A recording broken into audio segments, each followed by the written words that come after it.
We are going to start a session with micro, nano, and atomic scale approaches in electronic devices.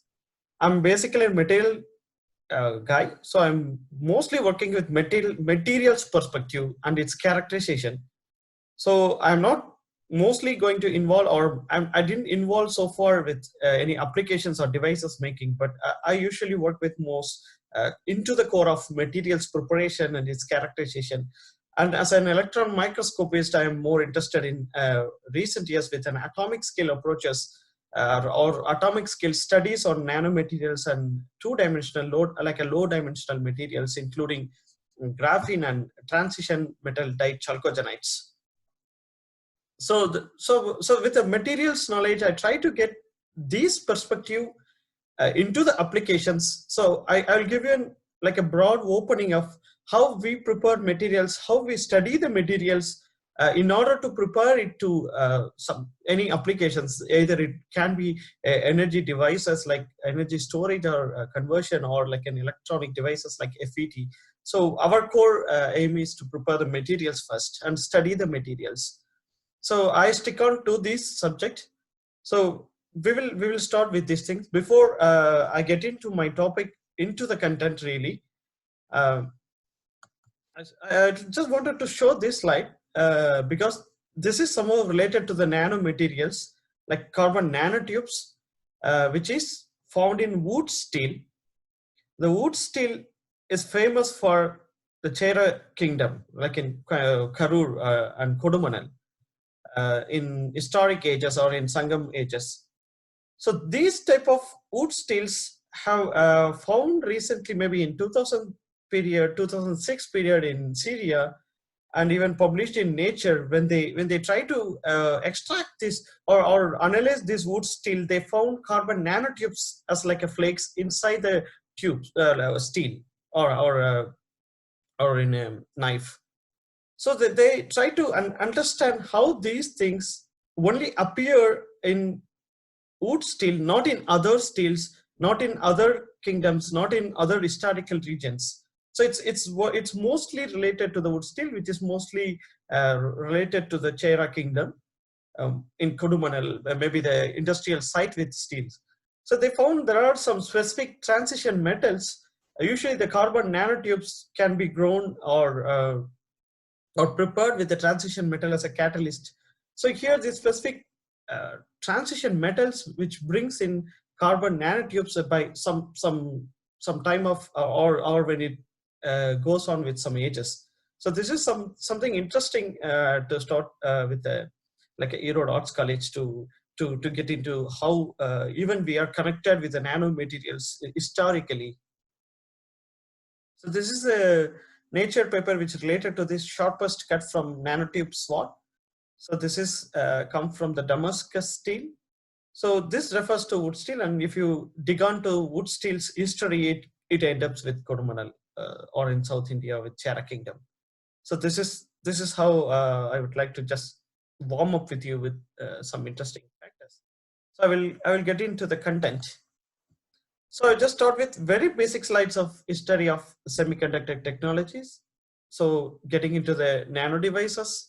So the nano devices and 2D material devices is more or less, I just make it as a common error and common slides. So I don't have any specific for nano devices, but it will be related to the 2D materials or two-dimensional materials. And in particular, I will also talk about atomic defects or atomic dopants, which is more studied in detail for recent years with these two-dimensional materials. Era started after graphene graphene was exfoliated from the graphite through the Scotch tape technique, or then later on grown from CVT technique even. So this is the basic content of our slides. So I will get into the chapters.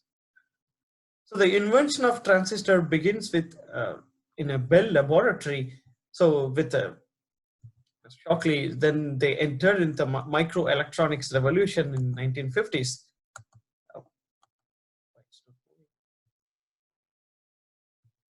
Okay, yeah. So although the first transistor was made with germanium material, then silicon quickly became the material of choice.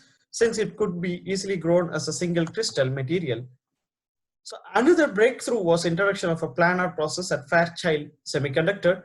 It makes use of masking property to define a region through which impurities can penetrate during a gas phase diffusion. So by the way, they can even easily prepare a p-type and n-type within like the slides which shown here, with silicon dioxide layer on the top, which is mostly a native oxide to the silicon. Then they can also even make a mask and make a dopant, which brings in another type of semiconductor, like either in p-type, which is going to be n-type, and in n-type material it's going to be p-type. So those techniques can be later on explored. The silicon was also superior over germanium in this respect due to its ability to form a stable oxide. So this is the start of silicon and into the microelectronic revolution. Then there were a step of approaches which is get into more exploration, which is related to p-type of MOS and n-type of MOS, and then bi-layer of MOS. Then come into the complementary metal oxide semiconductors. These things which end up at 1990s, then the nanoscale approaches comes in. Even the carbon nanotube transistor, carbon molecular electronics were brought in with more computations. So then MEMS and NEMS were into the scene of scientific revolution after 1990s. Then after 2005, or I can say in mid of 2000, we are now entering into the atomic scale approaches. So that's how the stage by stage development was seen. Sorry. Yeah. And then there's a Moore's law brings in to mostly with related to the nano type of materials and its application towards semiconductor devices or electronic devices, which states there are the transistor density which doubles about every 2 years. So that there's Moore's projected, there is an endpoint for this type of production level, because you cannot go beyond certain limit. That's what Moore's have claimed. So it started with 1950s with single transistor, then it transformed into 16, then 4,500, then 2 lakhs, then 31 lakhs, and it goes on increasing. So the Moore's law have some breaking point, which I will show you next in the next slide. Before that, I would like to bring, because we are now talking about the nanoscience, so just a quick view about how the nano sizes can be visualized when compared to the person's like 2 billion nanometer. If then with Apple size, it's 80 million nanometer. Then you're going into the very short scales. DNA with 2 nanometer, a few nanometer, or few angstrom of atomic levels.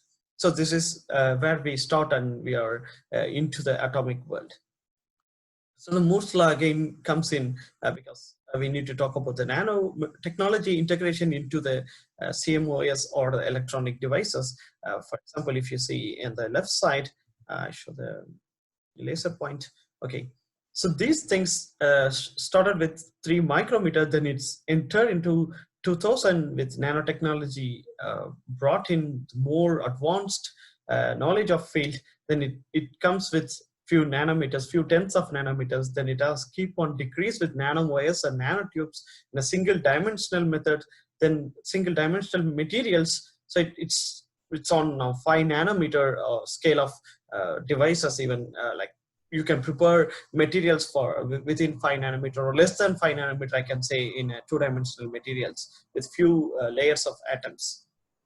So this is the era that if you keep on the right side view, there are some projection which says about the Moore's law, and there are few improvement in Moore's law, I can say, or the advancement where even the Moore's law can be bypassed with new materials preparations.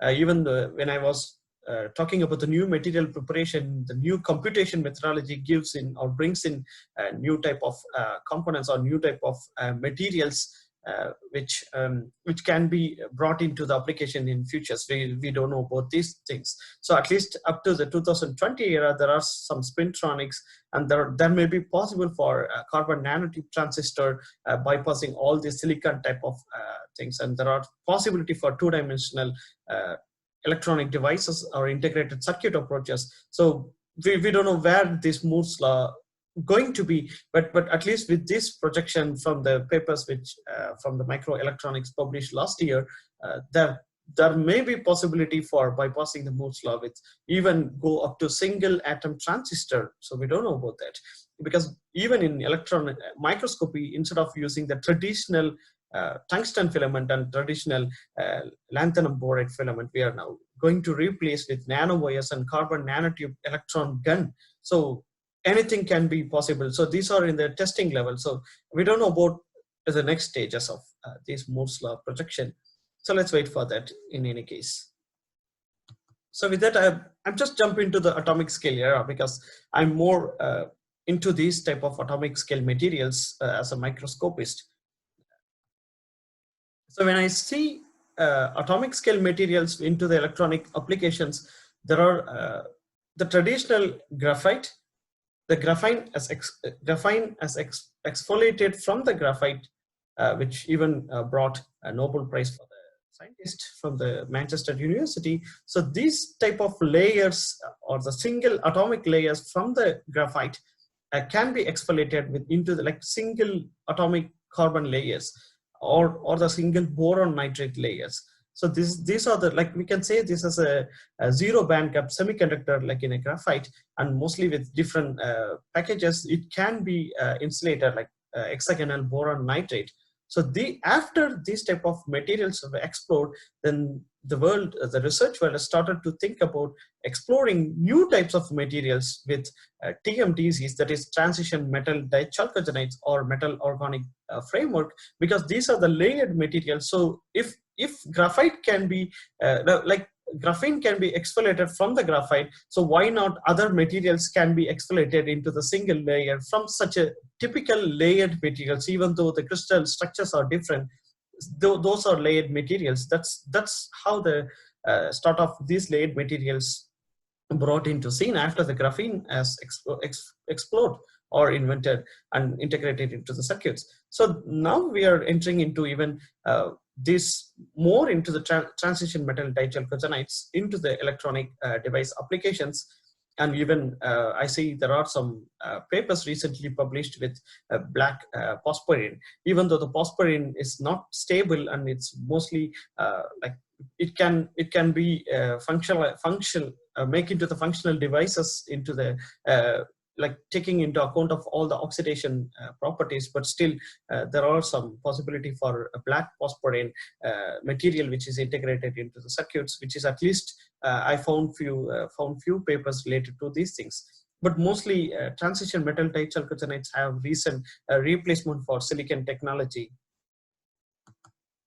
So for example, this type of two-dimensional semiconductor era started in 2005 with direct band gap material introduced in MOS2 in 2010, and even in 2011 there are some reported papers with MOS2 with transistor applications, and there are some possibility for minimum level of this conduction and valence band things. Then there are possibility for a new valuetronics with MOS2 materials. Then there are reported papers on photodetectors, and there are some van der Waals structures. It means heterostructures. It means there may be possibility for graphene and MOS2 so put into a heterostructure, or MOS2 or WS2, like a tungsten disulphide can be added like an heterostructures, because these have the van der Waals bonding. So that's why it called as van der Waals heterostructures. So there are some applications towards LEDs and solar cell related to all these materials, and new possibility for quantum emitters. So by this way, the two-dimensional era with electronic circuits or the electronic devices are entering into. So there are some calculations with, if you consider silicon as 1.1 band gap, there are some graphene, which I told you, there's a zero band gap material. Of course, it can be enhanced, or the band gap can be introduced with few defects introduction, or the dopants, or with even sometimes the graphene nano ribbons can be added, or with functionalized graphene, we can bring in some band gap if it is needed for the application. So that's completely a different story with graphene. And there are some transition metal dichalcogenides like MOT to or telluride or selenide with tungsten, sulfur with tungsten, or even there are new materials with tin sulfide. And as I told you, the boron nitride layered materials is like insulator, and phosphorine brings in with 1.6 band gap region. So this shows how important with the two-dimensional materials, like it's kept on decreasing, and there are possibility for introduced as a channel material for the nano confinement within the transistor region, which I will show you in a few slides later on. So this is the importance of two-dimensional materials, or the atomic scale materials. So with molybdenum disulphide structures, which looks like this with few van der Waals arrangements. So there are possibility for in a three-dimensional material or in a bulk material, there are more dangling bonds. But in two-dimensional materials, there is no dangling bonds, so which makes more good for the electron carry out the mobility charge carriers. So that's why when two-dimensional crystal channel was brought into the transistor, it's helpful in the way with the potential barrier limit is reduced, and it enhances the mobile charges. So that's why the 2D materials brings in with more advantages into this field. But there are some like limitations imposed at later on even in the preparation of two-dimensional materials and the control of all the material property effectively, because we are dealing now with atomic scale. Even there are some paper reported with the quantum limit of all these materials, where we are ending with resistance and the carrier density. And even this paper which published with two-dimensional MOS2 layer, which is synthesized together with silicon and all silicon dioxide, and all this electron circuit have been made like within the laboratory scale. So that's the right side shows TEM transmission electron microscopy images, which shows MOS2 layer here. So that's another story. Okay. So this is more, so far there are possibility for introduction into the two-dimensional transition metal layer. And the scientists now think about why not we introduce more dopants to enhance its property. For example, if you see here, there are more dopants even added into the MOS2 regime, which enhance the electrical properties or the optical properties even with different devices. So there are possibility for like improve the mobility. If you see here with different researchers which claimed advancement in the mobility compared to the thickness reductions or compared to the traditional way of electronic devices. So now I'm going into the defects and doping, because I'm more working on, as I told you, I'm a material scientist and I'm mostly working only with the electron microscopy. Then these type of atomic defects and dopant studies are much needed to get these materials into the device applications. So we are now entering into the more related to the transmission electron microscopy images, how we study these structures. So for example, when we take MOS2, there are three possibilities for single layer growth through the mechanical exclusion, which is like just using the scotch tape with a repeated scotch tape exfoliation.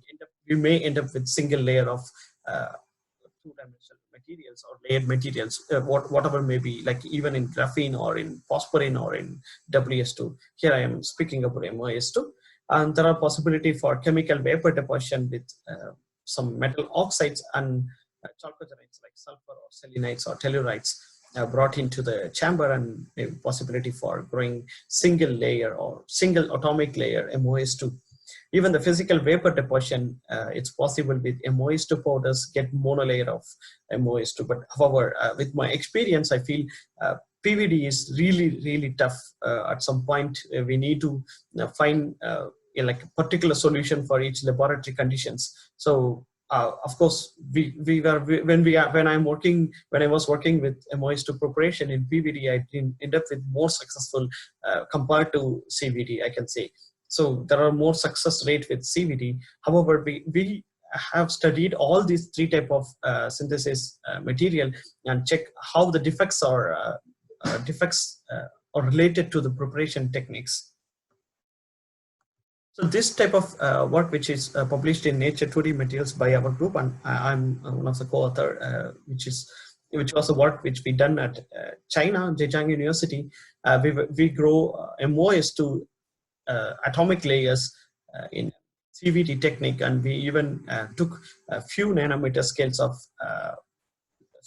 MOS2 deposits of the atomic clusters, and we studied how the edge atoms are made up of with respect to different timings and with respect to different growth process within CVD process. So we took even very small atomic clusters of a few nanometers, and we even took single or the monolayer atomic or we can say monolayer or atomic layers of MOS2. We even studied all these edges because STEM, which is scanning transmission electron microscopy technique, which allows for a Z contrast imaging, which means the higher atomic number elements give brighter spots and lower atomic number gives you darker spots comparatively. So you can easily locate which is moly atom and which is sulfur atoms. So you can even like simulate how the layers are look on after you get your transmission electron microscopy images. So by the way, you can check whether it is a sulfur related edge or moly related edge, because the sulfur related and moly related edge have different chemical potentials, so which affects a lot with application perspective. So we need to study these things in an atomic scale to know exactly how these edges are formed, how these atoms are made into clusters and grown into single layer materials. So that's why we are more interested in this type of atomic scale studies using TEM. So this is another work from our group that's published in Nature Communication. This paper studied all the three techniques like mechanical exfoliation, PVD and CVD, and try to find which defects is dominant. Mostly these atomic layers of point defects, so there's no possibility for line defects, but still we need to count how these point defects are made up of related to different techniques. So for example, this is a PVD derived sample which have more moly anti-site defects, which means the molybdenum sit into the sulfur locations. That's a sulfur spot, but moly has replaced the sulfur and sits there. That's why you get more brighter regime instead of dark spots. So it means there are more moly atoms. But when compared to mechanical exfoliation or chemical vapor deposition, there are more sulfur vacancies. It's because in chemical vapor deposition, there's a possibility for the competition between moly, oxygen, and molybdenum and sulfur. So there are possibility for oxygen to replace sulfur at some point with moly, and oxygen leaves quickly as like S2 atoms. As like S2 atoms, oxygen also replace like an oxygen gas phase. So there is a vacancy for sulfur here because of this oxygen also introduced. Yeah, but in PVD there is no possibility for oxygen. So when the sulfur leaves because of the high saturating vapor pressure, the molybdenum still exists there without any further reactions. So this moly comes and sit into the sulfur place. So that's why PVD technique have more moly anti-site defect, and in CVD and mechanical exfoliation more sulfur vacancies. We even did some more TM work on this type of moly replacement in sulfur. For example, there is a possibility for a single sulfur like replaced with single molybdenum, or two sulfur can be replaced with molybdenum. or 2 sulfur can be replaced with 2 molybdenum atoms. So these type of possibilities can occur in atomic level like you can explore these type of things in atomic level studies. Why it is important? Because it creates a local magnetic moment, and it affects the local distribution, and there are possibility for charge carrier trapping with more defects. So you need to understand these type of materials and the defects probability to get into these type of atomic scale devices with these type of layered materials. So there are more studies with like even this is experimental and this is simulated and this is calculated, which makes sense with experimental and simulation. The simulation can be done separately with QSTEM technique. At least we did with it. There are more lot of technique for simulating the images, but we did with QSTEM. Where you can feed in all the data related to your own stem with all the parameters, then you can simulate the images like this. And the calculated images can also sometimes have some match here. So the theoretical calculations on like DFT is used to understand the local magnetic moment. Then it's also like the different materials prepared from different PVD and CVD and mechanical explanation techniques, and we studied how these defects, how these local magnetic moment affect the properties related to the charge carrier density. All these things were studied with DFT, and given the strong optoelectronic response of MOS to layers with MOS defects, that's anti-side defect in PVD, which is more related to the PVD technique. It is probable material that is capable for optical manipulation of local magnetic movement, because there are more moly atoms here instead of sulfur. So it have more enhanced properties related to the magnetic moment compared to CVD and mechanical exfoliations. So these type of studies we did. And we also tried to study the doping in the next stage. First stage, we studied the growth mechanism and related to atomic scale properties, related to the growth properties, and projected those things into the application. Then in next stage, we studied about more related to the defects properties compared to all the techniques, the preparation techniques. Then we are more interested into defects or dopant. Now we try to introduce the dopants as a way of getting new materials. So that's possibility. Like for example, this is another published paper from another researchers. They even calculated the local defects compared to the. They have some simulations. I think there are someone is making. There are some disturbances here, like some lines I see. I don't know who made it. Okay. Okay, there are some calculations related to how this valence and conduction band behaves related to all these vacancies. So they even studied photoluminations properties with all the down conversion and up conversion, and with related to these defects. Even this is related to MOS2, and this is related to, for example, this is related to boron nitrate, if I remember rightly. Okay, so the doping engineering is more important. The doping can be done by substitution, like new atoms can be substituted, or the charge transfer by using molecular dopants. I don't know, someone is making like a writing here and there.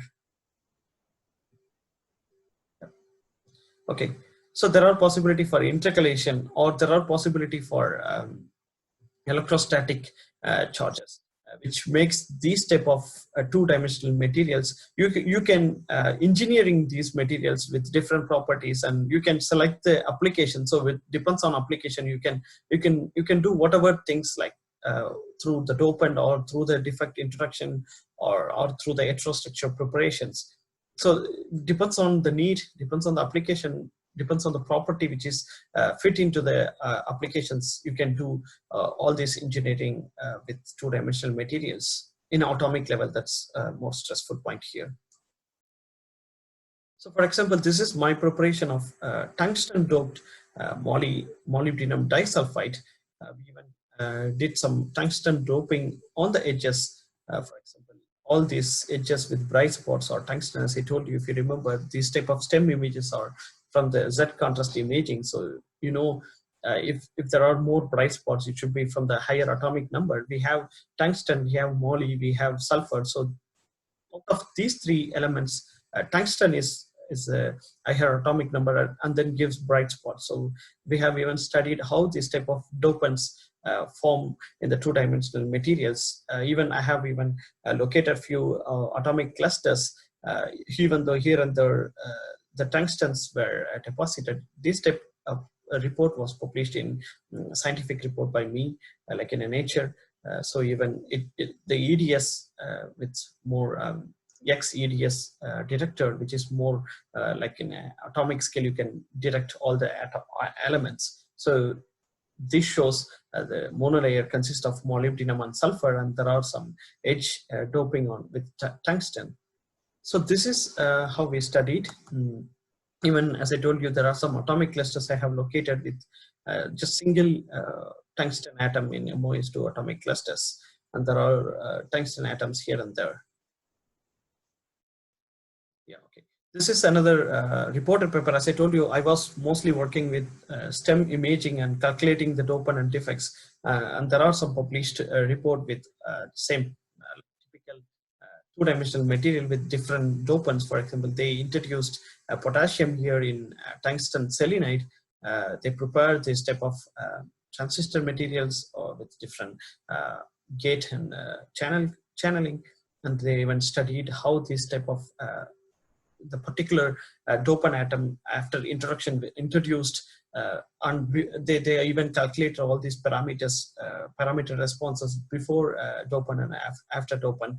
And even there are possibility for there are some molybdenum disulphide layer and boron nitrate layer with even gold particles were substituted here and there to enhance the electrical responses. So this is example for the dopant by some researchers. So this is an example of slide for, like, you can make a structural engineering of all these materials. You can maybe prepare the like a lateral core depositions like here, or with N type of material and P type of materials together. You can synthesis, or you can also make gold deposit over the two-dimensional materials, or the boundaries can be varied with same type of materials. For example, same MOS2 can have different phases, like MOS2 can exist with H phases and T phases, which differentiate the properties. There are, and as I told you, like previously, there are possibility for defect introduction. So this type of preparation, like either with vacancy or with heterostructure or with vertical or lateral coating or dopant, it depends on the property which is comes from the materials. It can be added to different application perspectives. So this slide is to just brought in to show how all these applications can be introduced in atomic scale materials, like using atomic scale materials. So there are possibility for even these two-dimensional materials can exist in like battery applications, like in anode materials. So this is because this type of layered materials can accommodate lithium in case of lithium-ion batteries because of the van der Waals structure behavior or the layered behavior. So there are more possibility for the porous nature, and there are more possibility for lithium intercalations. So recently, these type of materials are even used in battery applications. So I'm going to end up slides with few interesting information, because so this is the battery, and this type of lithium-ion battery brought in Nobel Prize last year. So that's the interesting point here, because of the recent achievement from this type, Stanley Whittingham and other two researchers. They got a Nobel Prize. Even they start with the minimum battery level with titanium oxides, and replaced titanium oxide into titanium sulfide, or metal oxide into metal sulfides. So they also then changed this type of this type of cathode materials with different like cobalt introduction, and so the new material was brought into the scene. Then this replacement now started with new era of two-dimensional materials with lithium intercalation possibilities. As I told you, it's because of there are more porous nature, and there's more possibility for lithium intercalations. So it's inserted and dissociation is possible. So this is like graphene materials here, and it also have molybdenum disulphide channeling here. So with this, just I try to bring in how these materials are brought into atomic scale perspective into the device applications, and what are the studies we do, at least from the microscopic perspective. Even though I'm not good in with application perspective, I'm more working with materials perspective as I'm microscopy. So these type of materials we do studies to prepare these materials or prepare the knowledge for these materials into different devices. So with this, I'm concluding my talk. Like the property modulations of two-dimensional material toward functionalized device have attracted like in recent years with extensively reported literatures, and the defects are usually seen as an imperfection in materials, but in nanoscale defects in these type of materials, which brings in novel and innovation towards the device applications. So compared to mainstream silicon and 3-5 semiconductors, these materials still have some challenges, still need to be matured, still need to be brought into the large scale synthesis, or still brought in to be from the laboratory to the industrial application. But still there are more openings for these type of materials into the transistors or memories or detectors, or like photo detectors. Even in optoelectronic devices, there are more broad opportunity for this type of materials.